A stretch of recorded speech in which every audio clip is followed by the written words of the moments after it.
Namaskar and welcome to this second session of the subject of Financial Management's lecture. I, Dhruvika Kanabar from Shri A.K. Doshi Mahila College, Jamnagar, welcoming you all. આપણે unit 3 loan ફિનાન્સિંગ loan સ્વરૂપ નાણાં સ્ત્રોતમાં જે બે ટાઈપના નાણાં સ્ત્રોત છે ટૂંકા ગાળાના નાણાં સ્ત્રોત અને લાંબા ગાળાની loan short term loan and long term loan એમાંથી આપણે શોર્ટ ટર્મ લોન જે છે ક્રેડિટ એનો મિનિંગ કેરેક્ટરિસ્ટિક્સ અને એના જે નાણાં સ્ત્રોત છે અલગ અલગ પ્રકારના એના 1 by 1 ટોપિક્સ ડિસ્કસ કરેલા છે. Out of this 8 sources of short term loan we have already discussed first one business creditors, second one commercial banks, fourth one financial institutions and fifth one accrual accounts. આપણે આ જે ટૂંકા ગાળાની loan માટેના મહત્વના નાણાં સ્ત્રોત છે 8 એમાંથી પહેલું વેપારી લેણદારો, બીજું વેપારી બેંકો, ચોથું નાણાં સંસ્થાઓ અને પાંચમું અક્રુઅલ અકાઉન્ટ્સ. આટલા ટોપિક્સ જે છે એ ઓલરેડી આપણે ડિસ્કસ કરી લીધા છે. અક્રુઅલ અકાઉન્ટ્સનો ટોપિક આજના જ ફર્સ્ટ સેશનમાં વી હેવ ડિસ્કસ્ડ. હવે જે બાકીના ટોપિક્સ છે થર્ડ વન પબ્લિક ડિપોઝિટ્સ જાહેર થાપણો, સિક્સ્થ વન મની લેન્ડર્સ શરાફ, સેવન્થ એડવાન્સ કસ્ટમર્સ ગ્રાહકો પાસેથી advance and eighth one miscellaneous financial sources પરચુરણ નાણાં સ્ત્રોત. આ જે 4 ટોપિક બાકી છે એ આપણે આ સેશનમાં ડિસ્કસ કરીશું. ફોર્થ વન પબ્લિક ડિપોઝિટ્સ જાહેર થાપણોની જો વાત કરીએ, થાપણ એટલે ડિપોઝિટ. આપણે બેંકમાં જે છે એ લાંબા ગાળાની થાપણ કઢાવીએ એટલે ફિક્સ ડિપોઝિટ આપણે બેંકમાં મૂકતા હોઈએ, તો એ રીતે કંપનીઝ જે છે એ પણ શોર્ટ ટર્મ લોન જાહેર થાપણો દ્વારા મેળવી શકે. થાપણો જે છે ડિપોઝિટ મની કોણ કરે? ફિક્સ ડિપોઝિટ બેંકમાં કોણ કરે? એવા વ્યક્તિઓ કે જે સેવિંગ કરે છે, જેમની પાસે બચતો છે, જેમની પાસે એક્સ્ટ્રા નાણાં ભંડોળ છે જે એમને અત્યારે કંઈ ઉપયોગમાં નથી જોઈતું, તો એ નાણાં ભંડોળ એ પોતાની પાસે રાખશે તો એ પડ્યા એમાંથી કંઈ વધારો નહીં થાય. બટ ઇન્સ્ટેડ ઓફ ઇટ એ ક્યાંક ઇન્વેસ્ટ કરશે, એનું ક્યાંક રોકાણ કરશે તો એ નાણાં ભંડોળ જે છે એમાં કંઈક વધારો વૃદ્ધિ થશે. તો રોકાણ કરવા માટે ઘણા બધા ઓપ્શન્સ છે. તમે મિલકતોમાં, ઇમૂવેબલ પ્રોપર્ટીઝમાં, જમીન મકાનમાં ઇન્વેસ્ટ કરી શકો. એ સિવાય તમે શેર માર્કેટ કે મ્યુચ્યુઅલ ફંડમાં ઇન્વેસ્ટ કરી શકો અને એ સિવાય તમે જે છે એ ગોલ્ડમાં ઇન્વેસ્ટ કરી શકો અને બેંકમાં ફિક્સ ડિપોઝિટથી ઇન્વેસ્ટ કરી શકો. તો આ રીતે જે છે ફિક્સ ડિપોઝિટ એટલે જાહેર થાપણ એવા બચતકારો કે જેમની પાસે વધારાની મૂડી પડી છે અને એ જે છે એમના ઉપર એમાં કંઈક વૃદ્ધિ ઈચ્છે છે, એવા લોકો જે છે એ થાપણ મૂકે ક્યાંક. તો કંપની આમાંથી કઈ રીતે શોર્ટ ટર્મ લોન જે છે એ એક્વાયર કરે?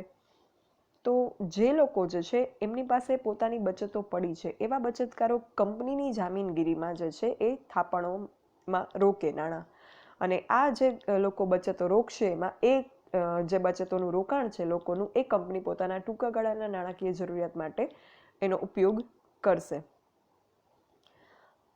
આ જે છે એ લાંબા ગાળાની મૂડી માટે આ રીતે જાહેર થાપણો બચતકારો દ્વારા કંપનીમાં રોકવામાં આવતું જે સાધન છે નાણાં સ્ત્રોત, એ લાંબા ગાળાની મૂડી માટે બહુ જ મહત્વનું સાધન નથી. ટૂંકા ગાળા માટે એ ઉપયોગી થાય એ એટલા માટે કારણ કે કંપનીની જામીનગીરીમાં જ્યારે બચતકારો લોકો પોતાના નાણાં ઇન્વેસ્ટ કરે ત્યારે એ લોકો ઇન્વેસ્ટ કરશે, પછી જ્યારે કંપનીમાં જ્યાં સુધી એમને વિશ્વાસ છે કે કંપની પ્રોફિટેબલ કન્ડિશનમાં વર્ક કરે છે, રન કરે છે, ઓપરેટ કરે છે, કંપની નફાકારક સ્થિતિમાં છે, ટીલ ધેન ઓનલી ત્યાં સુધી જ લોકો એમાં જે છે નાણાં રોકેલા રાખશે.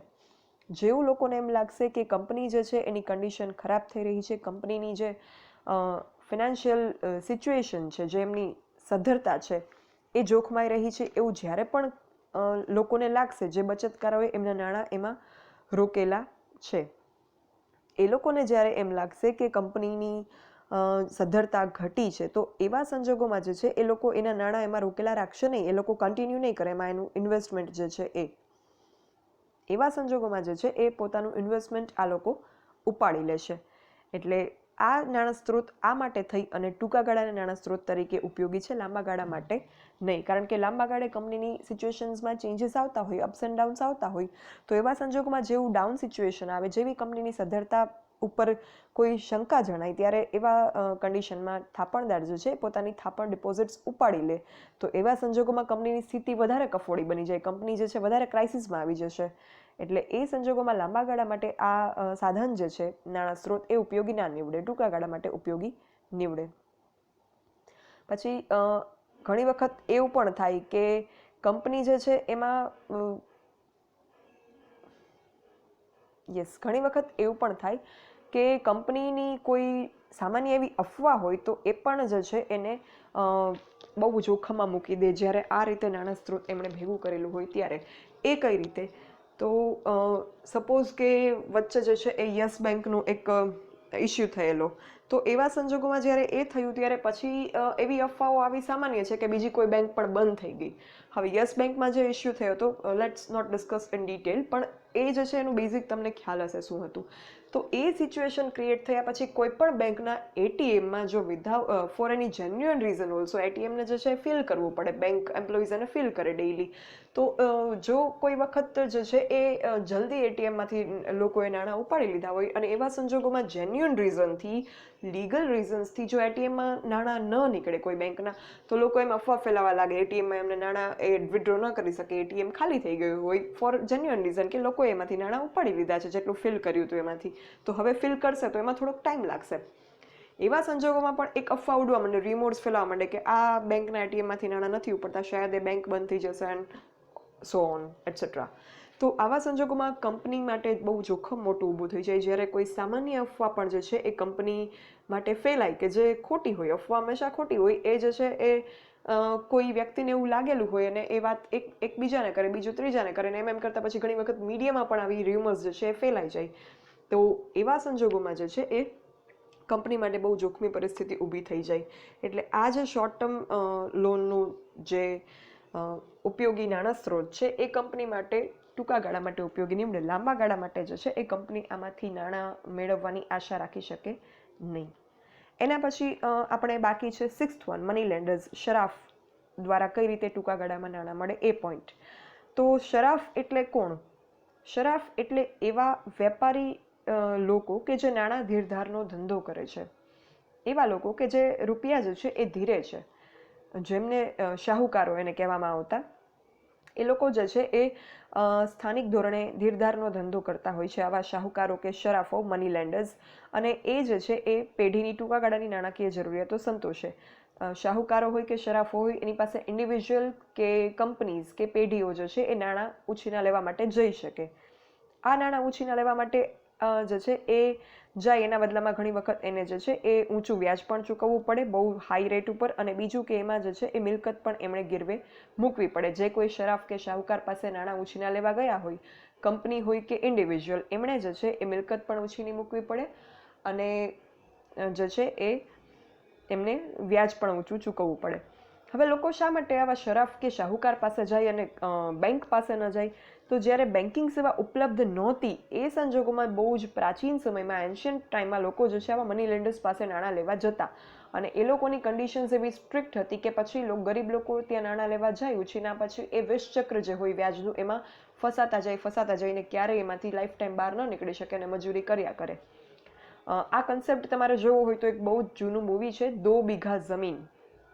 આ 2 બીઘા જમીન જે છે એમાં તમે શાહુકારો વિશે તમને બધું જ જોવા મળે. આ મૂવી તમે જોશો એમાં તમને આ બધી જે મેં તમને વાત કરી, શાહુકારો અને શરાફ કઈ રીતે કામ કરે, એ વસ્તુ તમને જોવા મળશે.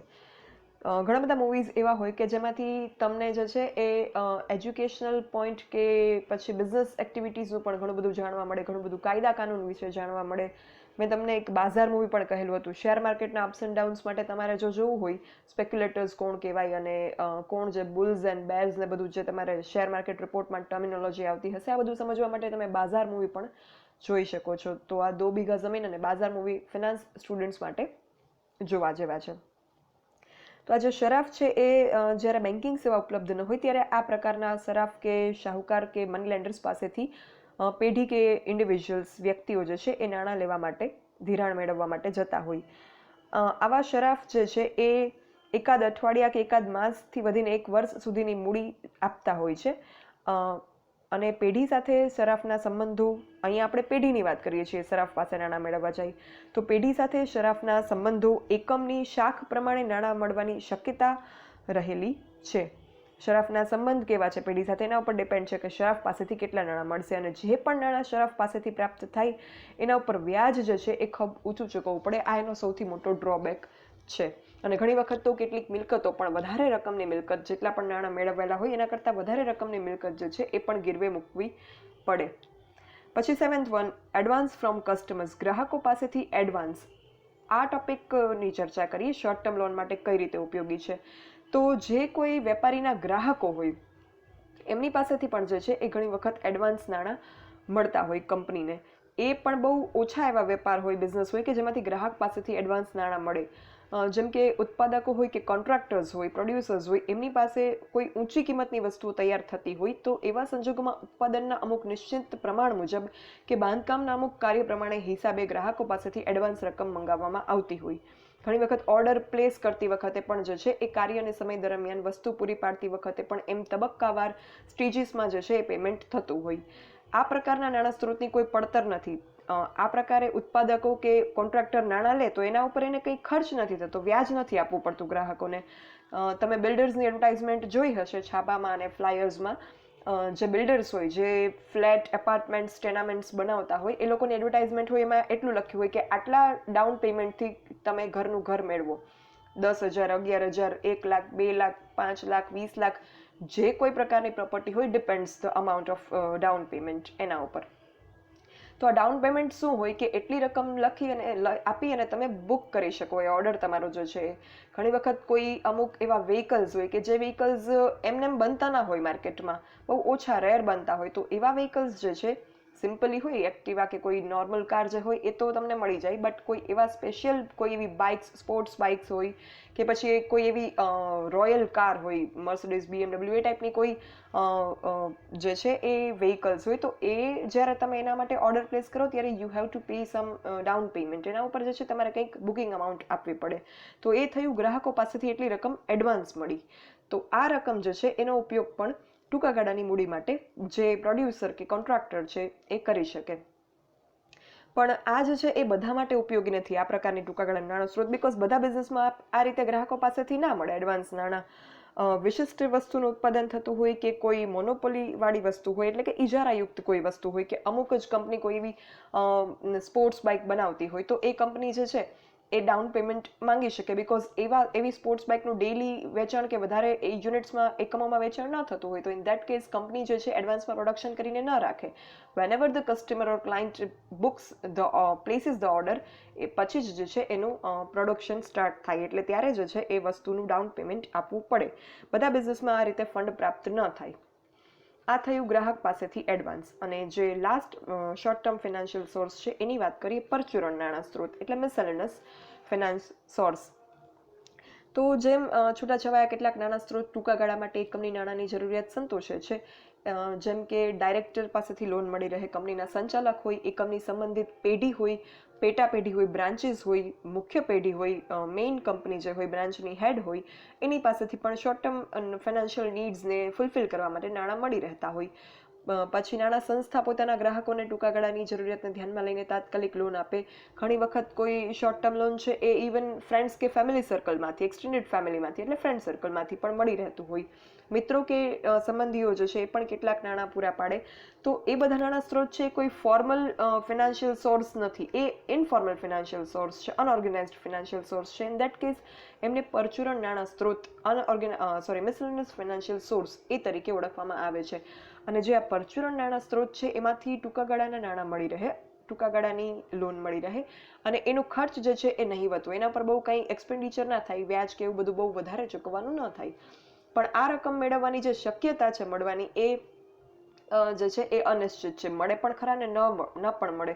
મિત્રો કે સગા સંબંધીઓ પાસેથી નાણાં માંગે તો મળે પણ ખરા, ના પણ મળે. ઇટ ડિપેન્ડ્સ છે કે એમના સાથેના રિલેશન્સ કેવા છે, એમની પોતાની ફાઇનાન્શિયલ કન્ડિશન્સ કેવી છે, એન્ડ દેટ ઓલ. અને ડિરેક્ટર્સ પાસેથી પણ લોન બધા સંજોગોમાં મળે, દેટ ઇઝ નોટ કમ્પલસરી. એટલે આ નાણાં સ્ત્રોતમાં ખર્ચ નથી, બટ આ નાણાં સ્ત્રોતની મર્યાદા એ છે, ખર્ચ નથી એ ફાયદો છે, બટ મર્યાદા પણ છે કે અહીંયાથી નાણાં મળવાની શક્યતા નહિવત છે. અને બીજું, કાયમી ફંડ અંગે જે છે અહીંયા નાણાં ન મળે, તમને શોર્ટ ટાઈમ માટે મળે. લોંગ ટાઈમ માટે કે બહુ લાંબા સમયગાળા માટે કાયમી રીતે નાણાં આ સ્ત્રોતમાંથી, મિસેલેનિયસ ફિનાન્શિયલ સોર્સમાંથી મળે નહીં. તો અહીંયા શોર્ટ ટર્મ લોનનો ટોપિક આપણો જે છે એ પૂરો થયો. શોર્ટ ટર્મ લોનના ટોપિકમાં મેં તમને what is short term loan, ટૂંકા ગાળાની લોન કે ક્રેડિટ એટલે શું, એનો મિનિંગ, એનો અર્થ, એના કેરેક્ટરિસ્ટિક્સ, લક્ષણો, ફીચર્સ, એની ચર્ચા આપણે અગાઉના લેક્ચર્સમાં કરી. અને 1 by 1 લેક્ચર્સમાં આપણે જે કોઈ શોર્ટ ટર્મ લોન ક્રેડિટના સોર્સિસ છે, ટૂંકા ગાળાની લોન માટેના જે મહત્વના નાણાં સ્ત્રોત છે, આ બધા જ 8 એ 8 which includes business creditors, વેપારી લેણદારો, commercial banks, વેપારી બેંકો. Third one, public deposits, જાહેર થાપણો, which we have discussed in this session only. Fourth one, financial institutions, નાણાં સંસ્થાઓ. Fifth one, accrual accounts, which we have discussed in the first session of today's lecture. Sixth one, money lenders. Seventh, advance from customers. And eighth, miscellaneous financial sources. આ બધા જ જે ટૂંકા ગાળાના loan માટેના source છે એનું ડિસ્કશન પણ આપણે અહીંયા 1 by 1 કરી અને કમ્પ્લીટ કરી લીધું છે. આ આપણે અગાઉના લેક્ચર્સમાં છે એ ડિસ્કસ કરેલા છે આ પોઈન્ટ્સ. નેક્સ્ટ હવે આપણે જે છે એ લોંગ ટર્મ સોર્સિસ જે છે એનું બેઝિક અન્ડરસ્ટેન્ડિંગ મેળવેલી છે, એનો પણ મિનિંગ અને કેરેક્ટરિસ્ટિક્સ વિશેનું ડિસ્કશન થયું છે. અને એના જે સોર્સિસ છે હવે લોંગ ટર્મ લોનના કે ટર્મ લોનના એના સોર્સિસ વિશે હવે આપણે નેક્સ્ટ 1 by 1 ડિસ્કશન કરવાનું છે. અહીંયા આપણો શોર્ટ ટર્મ લોનનો જે ટોપિક હતો, આ ચેપ્ટરનો જે half portion that is short term loan, ટૂંકા ગાળાની લોન, એનો ટોપિક પૂરો થાય છે. In which we have discussed meaning, અર્થ, લક્ષણો, characteristics and sources. Short term નાણાં સ્ત્રોત sources of short term loan, એના જે ટોપિક છે એ ડિસ્કસ કરી લીધા. Now we will discuss ahead long term financial sources. That's all for this session. Thank you. જો કોઈને કંઈ ડાઉટ કે ક્વેરી હોય, you can write me on this mail dbk.dhruvika@gmail.com. Thank you.